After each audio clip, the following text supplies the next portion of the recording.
Bienvenue sur Africa 24 dans cette nouvelle édition du 12-15. Au sommaire de l'actualité, le climat politique est de plus en plus tendu au Kenya à l'approche des élections générales. Les discours de nombreux candidats sont passés à l'offensive. Ushahidi, une plateforme de témoignages, dénonce même des discours devenus haineux et dangereux. Décembre 1945, la France crée le franc CFA dénommé à l'origine franc des colonies françaises d'Afrique. La question demeure plus que jamais d'actualité. Faut-il continuer avec cette monnaie ? Et mobilisation au Niger des organisations de professionnels des médias après l'arrestation début juin de 2 journalistes. De plus en plus de journalistes, justement, dénoncent une entrave à la liberté de la presse. Au Kenya, les élections générales sont programmées pour le mois d'août 2017. La campagne bat son plein, une campagne qui prend tout de même une tournure inquiétante pour de nombreux Kenyans. Les discours de certains candidats auraient basculé dans la haine et face à cette rhétorique jugée dangereuse, la plateforme Ushahidi tire la sonnette d'alarme. Birama Saonera. Au Kenya, à 1 an des scrutins présidentiels et parlementaires, les populations sont inquiètes. En cause, des discours haineux utilisés comme outil de campagne. 8 proches du pouvoir et plusieurs membres de l'opposition ont été arrêtés récemment pour escalade verbale.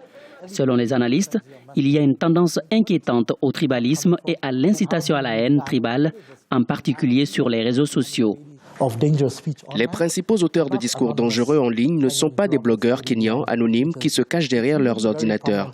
Ce sont en général des gens très importants, des élus, des membres des professions très en vue, des gens qui utilisent essentiellement leur nom réel et ne ressentent pas le besoin de cacher leur identité en délivrant ces discours dangereux. La Constitution de 2010, qui a cherché à remodeler les institutions et la politique nationale, garantit la liberté d'expression. Cependant, elle interdit expressément l'incitation à la violence interethnique ou les discours haineux dans les manifestations politiques. Ainsi, les autorités mettent en garde les personnes s'adonnant à ces pratiques. Les déclarations qui opposent les communautés les unes aux autres, des déclarations qui opposent les Kenyans les uns contre les autres, des déclarations qui inculquent la peur ou la haine aux communautés ne seront pas autorisées. Au Kenya, les résultats des 2 dernières élections présidentielles ont été contestés. En 2007, plus de 1200 personnes ont été tuées. En 2013, le vote se passa relativement pacifique, mais le résultat a été contesté devant les tribunaux.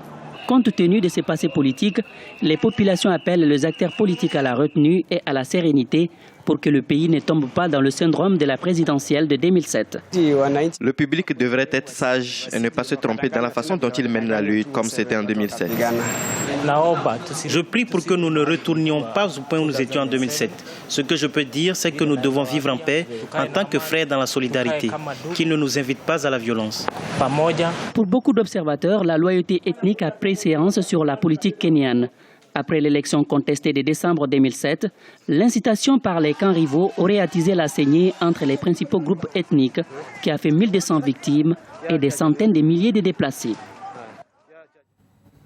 Jean-Pierre Bemba, ancien vice-président de la République démocratique du Congo, condamné à 18 ans de prison par la Cour pénale internationale au titre de la responsabilité du commandant. Le verdict est tombé ce mardi. La CPI a tenu compte des circonstances aggravantes concernant les viols et les pillages commis par ces miliciens du mouvement de la libération du Congo. En Centrafrique, la Cour considère que Jean-Pierre Bemba n'a rien fait pour empêcher ces crimes. Oumou Kalsumba.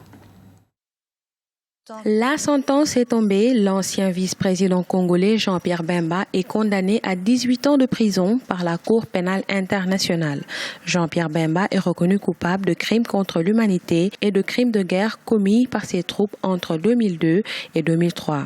Arrêté en 2008, le condamné a déjà passé 8 années en prison. Il purgera donc une peine de 10 ans. La Chambre condamne Jean-Pierre Bemba Gombo à une peine totale de 18 ans d'emprisonnement, ordonne que le temps passé par Jean-Pierre Bemba en détention sur ordre de la Cour soit déduit de sa peine et informe les parties et les participants que la question des réparations en faveur des victimes visées à l'article 75 du statut sera examinée en temps utile. Le 20 juin, la veille de l'annonce du verdict du procès, les avocats de la défense ont interjeté appel contre le premier arrêt de la Cour pénale internationale rendu en mars 2016. Selon les analystes, Jean-Pierre Bemba pourrait être placé dans une autre prison hors des Pays-Bas en attendant l'issue d'un éventuel appel contre la peine prononcée ce 21 juin 2016. Par rapport aux faits, si on ne conteste pas sérieusement les faits, il me semble qu'il sera difficile éventuellement de revenir sur la peine. Car en fait, dans d'autres circonstances, on a vu des gens qui avaient autorité, notamment par exemple un cas célèbre d'une femme qui a été condamnée pour viol, être très sévèrement condamnée. Donc il faut faire très attention quand on décide éventuellement de faire appel, parce que le juge d'appel peut aller un peu au-delà. L'accusation avait requis 25 années d'emprisonnement. La majorité des juges a reconnu tous les crimes perpétrés par des soldats du mouvement de libération du Congo en Centrafrique sous l'ordre de Jean-Pierre Bemba.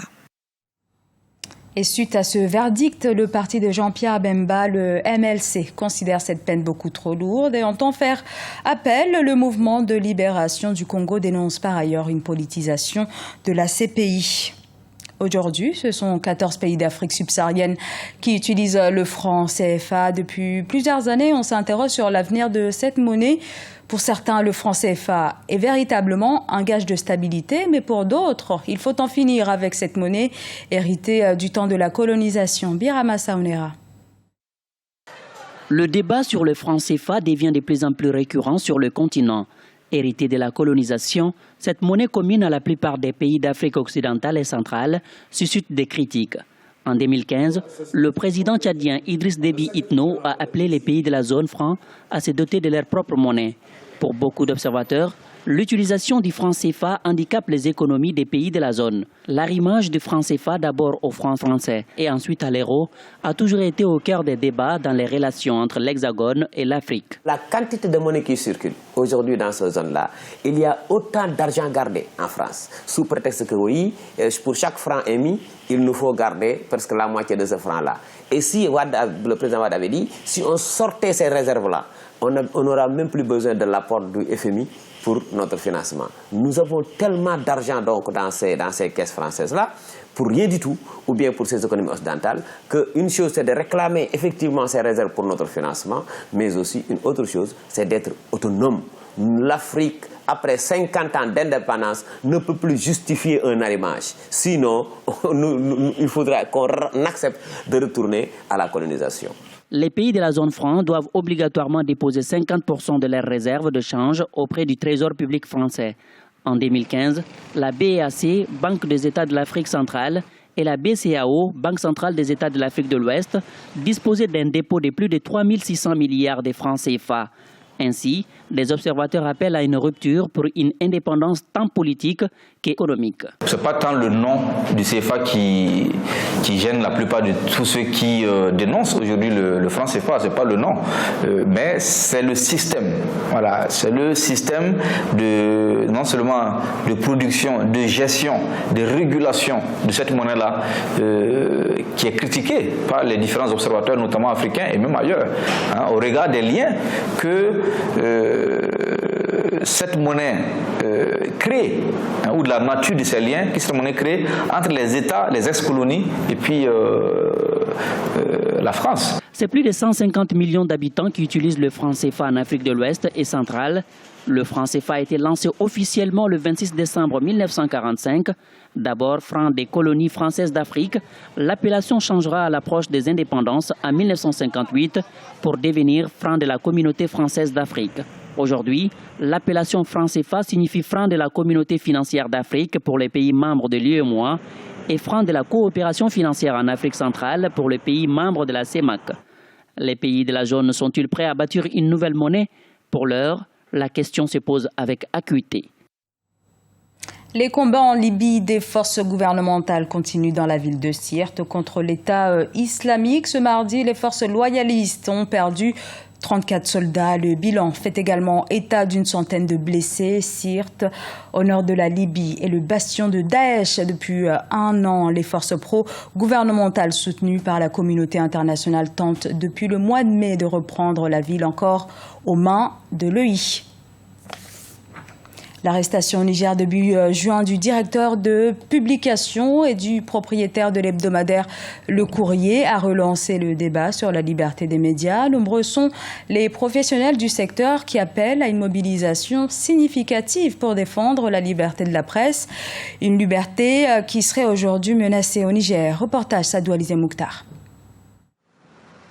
Au Niger, les associations socio-professionnelles des médias se mobilisent pour barrer la route à toute tentative de remise en cause de la liberté de la presse. Et pour cause, l'arrestation et la condamnation à 3 mois de prison avec sursis de 2 journalistes de l'hebdomadaire nigérien Le Courrier.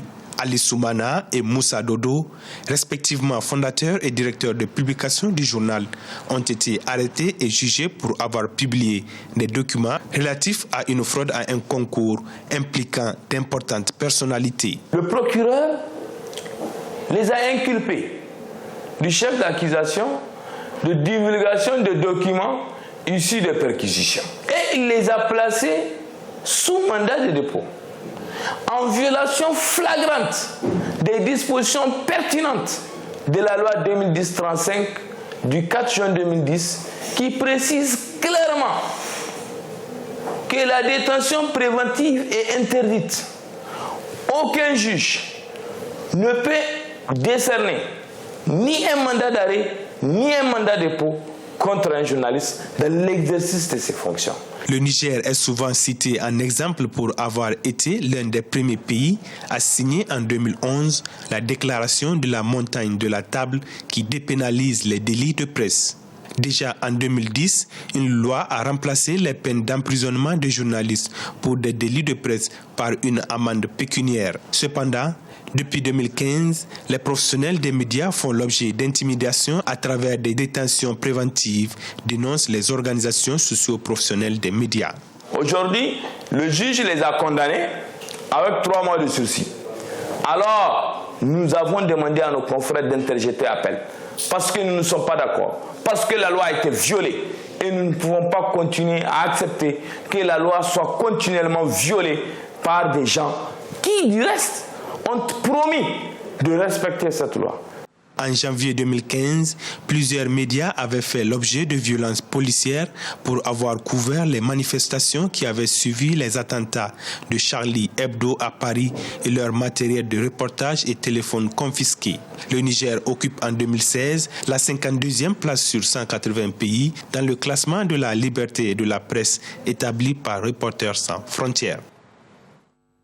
Un mois avant de refermer le journal sur le prochain sommet du Conseil de l'Entente, le rendez-vous est fixé au 11 juillet à Niamey au Niger. Le Conseil de l'Entente regroupe la Côte d'Ivoire, le Burkina Faso, le Bénin, le Niger et le Togo. La situation sécuritaire dans la région devrait constituer l'essentiel des discussions. L'Ouest africain connaît depuis des mois une recrudescence des attaques terroristes de Boko Haram et d'Al-Qaïda au Maghreb islamique. C'était le journal de la rédaction. Merci de l'avoir suivi. Dans un instant, une nouvelle édition de l'information sur Africa 24.